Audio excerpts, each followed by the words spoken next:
Hello and welcome to Real Talk No Edits podcast. My name is Jamela and today I am sharing my story. This is something I never thought I would have the courage to do, but I know now that my story is not just for me, it is for someone out there who may be going through what I went through. Before I begin, I want to say thank you to Africa. I found her on social media at a time when I was trying to put my life back together. I remember scrolling one day, just looking, not really searching for anything specific, but I came across her page, and something about it felt real. It was not perfect, it was not polished, it was honest, and that honesty spoke to me. I sat there for a while just looking at her content, reading, listening, thinking, and I kept asking myself, should I reach out? Should I say something? Should I just keep scrolling like I always do? Because when you have been through what I have been through, you get used to keeping things inside. You get used to not telling your story. But something in me said, this is your moment. So I picked up my phone and I sent a message. I told her that I had a story, that I had been through addiction, that I had struggled, that I had been in a dark place, but I had come out of it. I told her I did not know how to say it perfectly, but I knew it needed to be said. And when she responded, she did not question me. She did not make me feel small. She simply said, let's do it. And in that moment, I felt something I had not felt in a long time. I felt accepted. I felt like my story mattered. Now my story did not start with addiction. It started long before that. It started with life, with things that happened that I did not know how to process. I was dealing with stress, pressure, and emotions that I kept to myself. On the outside, I looked like I had everything together. I showed up. I handled my responsibilities. I did what I was supposed to do, but inside I was carrying a lot. I was dealing with things that I never talked about, pain that I pushed down, situations that left me feeling overwhelmed and alone. And instead of dealing with those feelings, I ignored them. I told myself I was fine. I told myself I would get through it. I told myself it was not that serious. But the truth is, when you ignore things, they do not go away. They build up. And that is exactly what happened to me. I remember the first time I used, it did not feel like something dangerous. It felt like relief. It felt like I could finally breathe. It felt like the weight I had been carrying was gone, even if it was just for a moment. And that moment is what pulled me in, because when you feel that kind of relief, you want it again. You want to feel that peace again. You want to escape that pressure again. At first, it was not often. It was something I did every now and then, something I told myself I had control over. But slowly it became more frequent. I remember telling myself, this is the last time. I remember saying, I am not going to let this become a problem. But the truth is, it already was. It just took time for me to see it.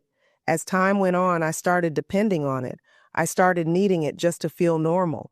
Things that used to make me happy did not feel the same anymore. I was not present in my own life. I was just existing. And that is a hard place to be. I remember looking at myself one day and not recognizing who I was. I remember thinking, how did I get here? How did my life end up like this? There were nights I sat alone, thinking about everything, feeling ashamed, feeling disappointed, feeling like I had let myself down, and those feelings made everything worse. Because instead of dealing with them, I tried to escape them again. That is how addiction works. It traps you in a cycle that is hard to break. You want to stop, but you feel like you cannot. You tell yourself you will do better, but you find yourself right back in the same place, and over time, it takes pieces of you. Your confidence, your peace, your sense of control. I lost all of that, but there came a moment, a real moment where everything hit me. I remember exactly where I was. I remember how I felt. I remember sitting there and realizing that I could not keep living like that.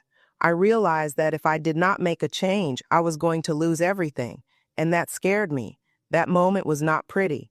It was emotional. It was painful, but it was real. And it was the moment that changed my life. I made the decision to get help. And I am not going to lie, that was one of the hardest things I have ever done. Admitting that you need help is not easy. It requires you to be honest with yourself in a way that is uncomfortable. But I knew I could not do it alone. And that is when my recovery journey began. Recovery is not what people think it is. It is not easy. And it is not quick. It is one of the hardest things I have ever had to go through. I had to face myself. I had to sit with my thoughts.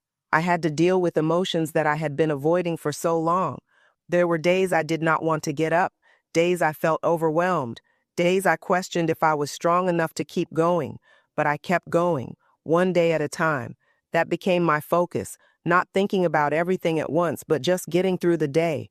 There were moments where I struggled, moments where I had to fight through cravings, moments where I had to remind myself why I started. And it was not easy. But every time I chose not to go back, I got stronger. Every time I chose to keep going, I grew. Slowly, things began to change. My mind became clearer. I started thinking differently. I started feeling again. And even though feeling everything was overwhelming at times, it was also part of my healing. I began to reconnect with myself. I began to remember who I was before everything changed. I started rebuilding my confidence. I started believing that I was capable of more, and that is something I did not think was possible before. I realized that addiction did not define me. It was something I went through, but it was not who I was. And that realization changed everything. Now I am not going to sit here and say everything is perfect. It is not. I still have hard days. I still have moments where I have to remind myself to stay on track. But I am not where I used to be. I am no longer controlled by something that once had a hold on me. I am free, and that freedom means everything to me. If you are listening to this and you are struggling, I want you to know that you are not alone. I know what it feels like to feel stuck. I know what it feels like to feel like there is no way out, but there is. It may not be easy. It may take time, but it is possible. Reaching out to Africa was a step in my healing. Sharing my story is a step in my healing.